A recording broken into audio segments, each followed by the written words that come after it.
Welcome back to the Discovery Channel. Well, not the Discovery Channel, but we're trying to discover various things about the Yamaha electrics. Mainly just where the hell everything is. Because, of course, it's been relocated, not by me even.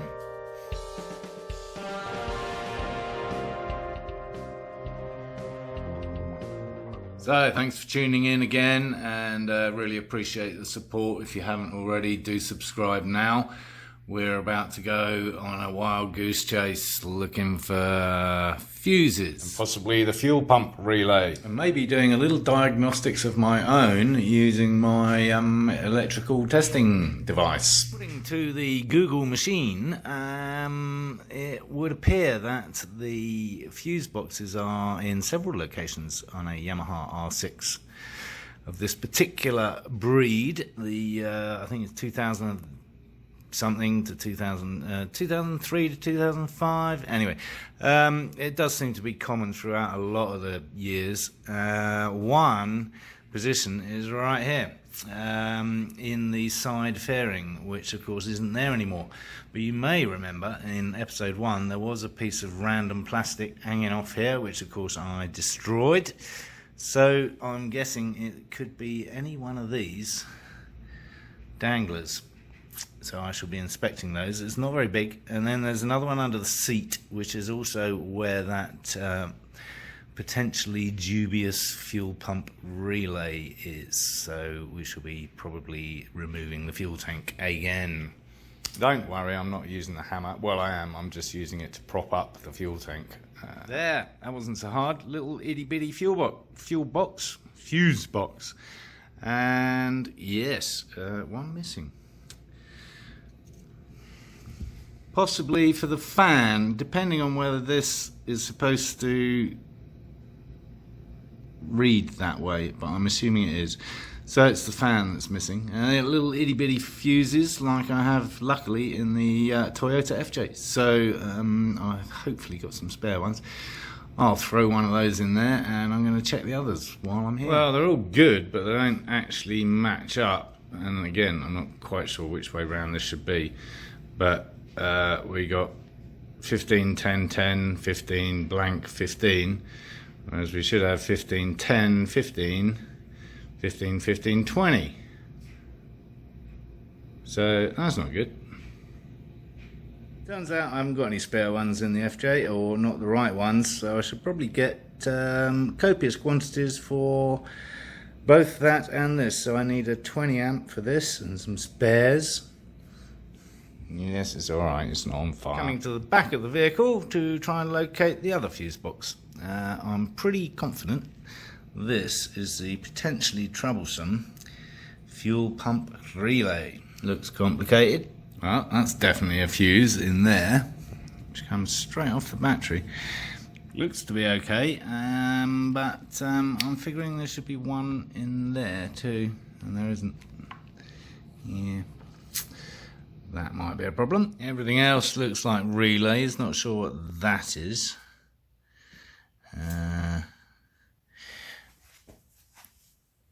But yeah, no other visible fuses this end. The front, definitely relays.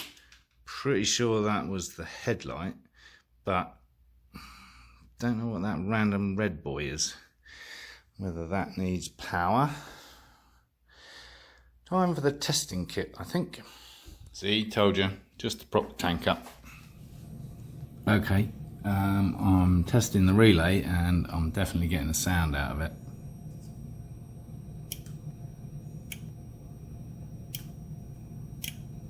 So I think the relay's good. I've also tested these, definitely getting 12 volts out of the white one. Not so much out of the green one, so I'm going to check that. In terms of other things that aren't plugged in, there is that clutch lever sensor thing, which might be causing a problem. Don't think that would stop the fuel pump, though. A few too many loose ends to be clearing up before we go any further. As always, a number of conflicting considerations on YouTube, one of which is swapping the green for the white on the fuel tank, which makes no sense at all, because the factory fittings have a little notch on each one so that you can't fit them to the wrong thing. So I really don't think it's that, but this guy went to all the trouble of shaving off the notch so that he could fit the wrong one. So I'm going to give my brain a rest and indulge in some mindless violence. Because, as you know, I invested in a new chain, because this is in a horrible state, and new sprocket. So I'm going to get rid of the chain guard, because, yeah, it's nasty and plastic and we probably don't want it.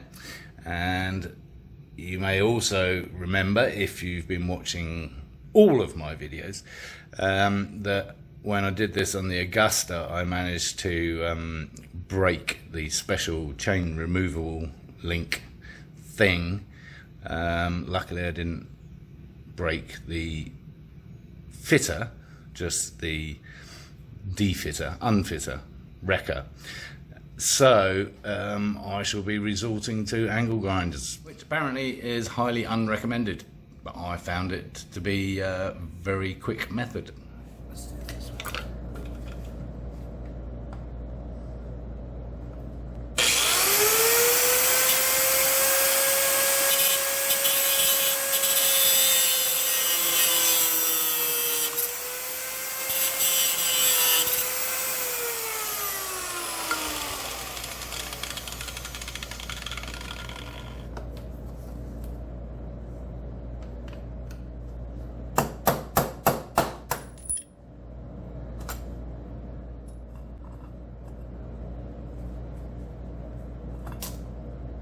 Quite hot.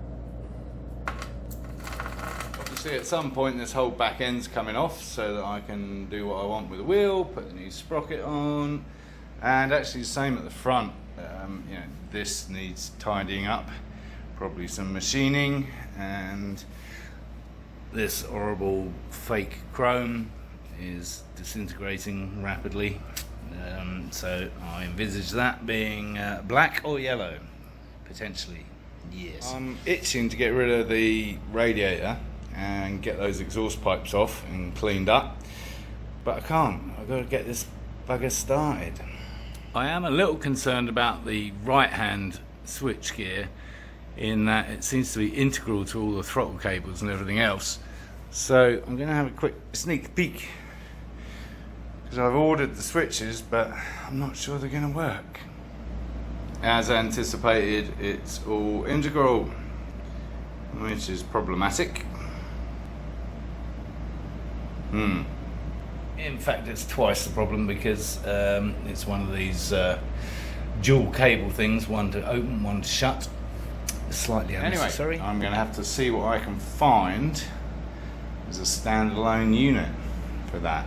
You may or may not remember, depending on whether you even watched it in the first place, but it was a similar situation on the Augusta, which is why I decided not to swap the switches out, because it all looked a bit complicated. That's the trouble when you start getting braver, start getting deeper into trouble. So I'm going to close that up again for now, having only semi-opened the Pandora's box, and do some research on my trusty friend eBay. Don't get those dual cable things, honestly. I mean, what's the worst that can happen? Throttle jamming open, maybe. Happened to me twice. Once on my Yamaha Fizzy, which thankfully only had a top speed of 50 miles an hour and a clutch. So that was alright. I survived, clearly. Second time was a little bit more hairy. I had collected from central London my best mate's mum's BMW 635 CSI, very nice motor car. And I gingerly tootled back on the A40, and I was within sneezing distance of where I was to deliver it, at which point I thought, yeah, go on, let's open it up, see what happens, see what this baby can do.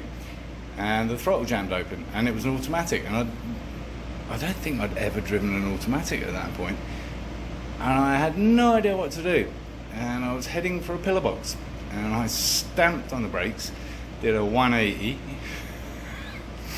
and again, lived to tell the tale. The car was fine, and there we go. I think the problem was that it had never actually been driven at full throttle, and it was just a little bit sticky up the top end. Yes, we're back on electrics, and so this thing, while I was googling everything else, this thing is a literally is a right way up sensor. What the hell, man? So I guess if the bike falls over to a certain angle, this boy shuts the motor off. It's kind of sensible, I guess, but yeah, that's why there's a kill switch. I don't know. Dummy driver aids. Talking of dummies, I did make sure it was upright when I tried to start the bike, obviously. Well, once I discovered it, but made no odds. I'm quite sure it doesn't cut the motor by cutting the fuel pump. I'm sure it just kills the electrics, period. So, why am I here? The question, the infinite question that everyone's asking. No, why am I sitting on the back wheel? Well, I'm just trying to see what would fit in that void with my little tray. So the battery will fit quite nicely, snuck up under there, and you know, doesn't even come proud of that. That's good. So there should be plenty of room for the ECU. Plenty's over egging it because it's pretty tight that end, and because of all the spaghetti, noodles coming out that end, it is tight. And of course we're looking horizontal here as opposed to longitudinal, which I was thinking of for my tray. So if I do use my tray, then they're going to have to sit on top of it, which is not a bad thing because it means all the wiring can go in the tray underneath potentially. So there is that, and there's a bunch of relays that have got to go somewhere, including the fuel pump relay. So yeah, I don't know if you noticed, but the protective cover for the positive terminal is yes, it's got a hole in it, and it's like the most useless contraceptive device in the world. The sharper-eyed amongst you may have noticed that I've replaced those horrible star bolts with some more traditional hex bolts or Allen bolts. Yes, much nicer, much more sensible, much less likely to burn. New back brake disc arrived today. I really like this. It's very cool. And given the immobility of the bike at the moment in its current state of non-starting, I don't see any harm in immobilising it further by removing the back wheel and getting everything I need to do done on there. So that's what I'm going to do. I don't really want to go through the whole engine crane thing again if I can help it, because that thing takes up so much room in its own right. So I'm going to see if I can prop it up. I think I probably can with the use of some jack stands on those rear arms, because there's two of them, unlike the Augusta. I can probably prop it up on those. So let's loosen this mother off and get cracking. And therein lies problem number one, because it's not a randomly specialised nut like on the Augusta, but it is what seems to be a 33mm nut, and I don't have a 33mm socket yet. What I do have is this tool of my granddad's, which is pretty bloody solid.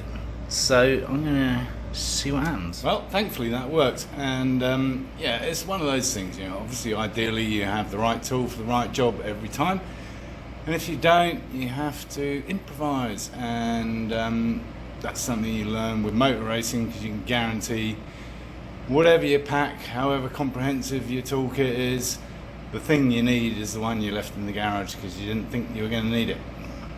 So yeah, over the years one has learnt to compromise. As it says on my shelf, adapt and survive. So now that's loosened off with a little help from WD-40 and a hammer, I'm going to see what this propping up situation might look like. Well, it says it's for motorcycles, but it doesn't really work. But it does give me an angle so I can get in on this bit, whilst I've got the other jack on this bit. So that doesn't look like a disaster waiting to happen, does it? No. Especially with no brakes, nothing to stop it rolling forward. Oh, I have just the thing. I'm not going to film it. I think you had enough laughs at my expense. Well, I think we can all see I managed it. No one sneeze. So that's stage one. Now I've got to try and put some jack stands under there or something.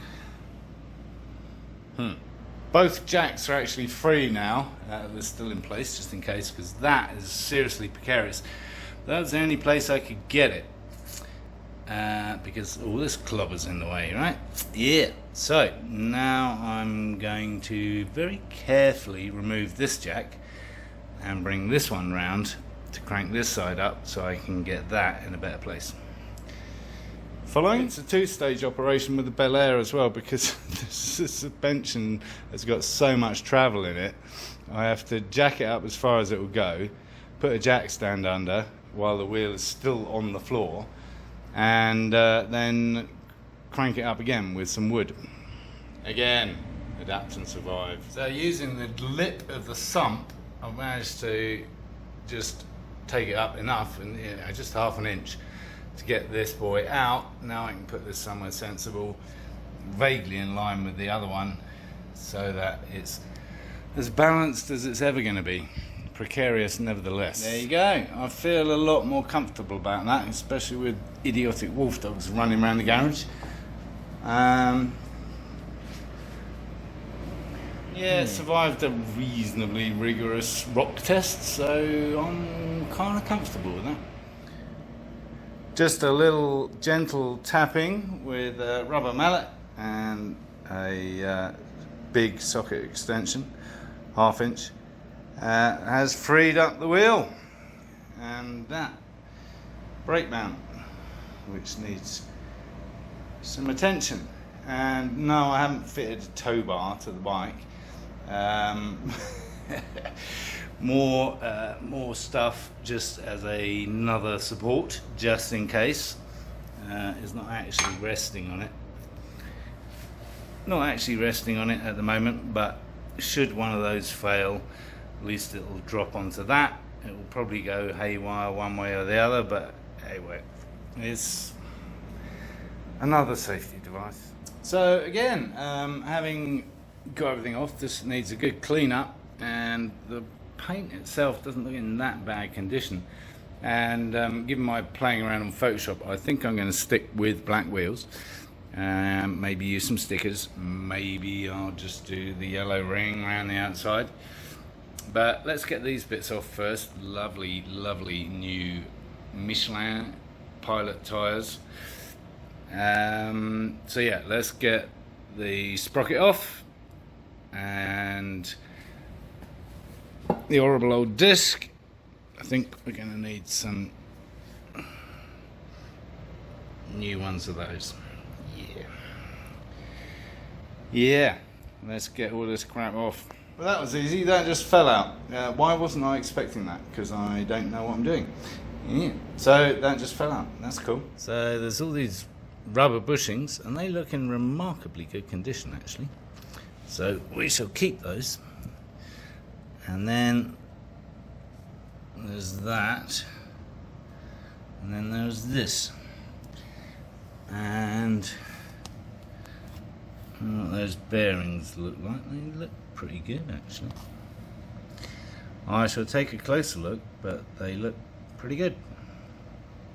So this is just held gently in the vise, and gently, I mean gently, just so I can get some purchase on the nuts, which are 17mm, and they're coming off nicely. I think I might have done that when I hacked off the chain. Aside from being a little rusty, the sprockets, well, that's not so good, is it? But yeah, the sprocket's not in bad condition. However, the new one is in pristine condition. A little bit chunkier actually. Maybe the vortex is extra lightweight. We have a lot of vortex in Sedona. Cleaned that up nicely with trusty friends, and yeah, gonna put that on now. I have a feeling this is not going to be so easy. Especially these are 6mm hex bolts, and unfortunately that calls for my little boy. I'm worried. I did have a secret weapon in my arsenal, and this is an impact driver. So it comes with screw head fittings, and it comes with this boy attached to it, attached those, and it's a 1/2 inch drive, because basically what you do is attach whatever it is you want to that end and then give it a really good smack with a hammer, and what it does is just turn the whole thing just a fraction, just to break that seal, which is the problem over there. But of course this was a tiny fitting, the 3/8, and I have a 3/8 to quarter inch to 3/8 adapter. What I don't have is a 3/8 to 1/2 inch, so that's no bloody good, is it? I'm going to try it anyway with the 3/8, a little bit more leverage, but otherwise I think I'm going to douse it in releasing oil, easing oil, and maybe get an adapter. Yeah, so these are super bollocks, and that one is now super bollocks because kind of bird. I thought the little adapter would give way, but it seemed to be moving, and then I thought it didn't kind of snap like it would. So yeah, some of this, some WD, creepy oil, and a little patience, which I'm renowned for. I didn't get where I am today by being patient. Where am I today? Oh yeah, in my garage again, as usual. Anyway, if anyone knows the reference to that phrase, to which comedy it came from in the UK back in 1970 something maybe, do put it in the comments. Note to self, rubber bit goes in here, that rubber bit. Rear brake mount cleaned up. Now what's he up to? And going back to the stubborn Allen bolt, there are still 2 secret weapons in the armoury. Nobody expects the armoury.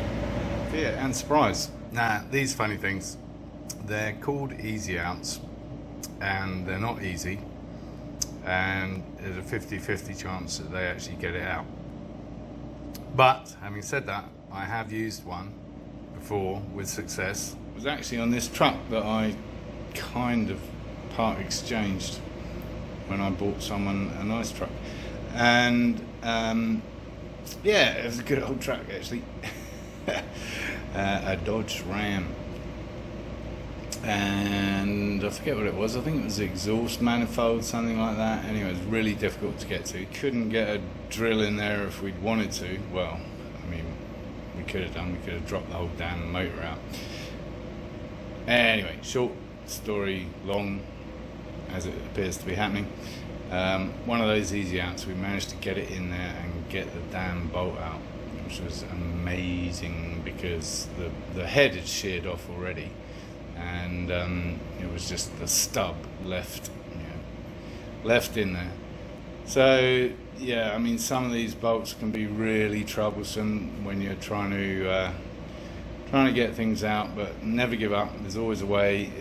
If nothing else, you can drill it out and re-tap it and whatever.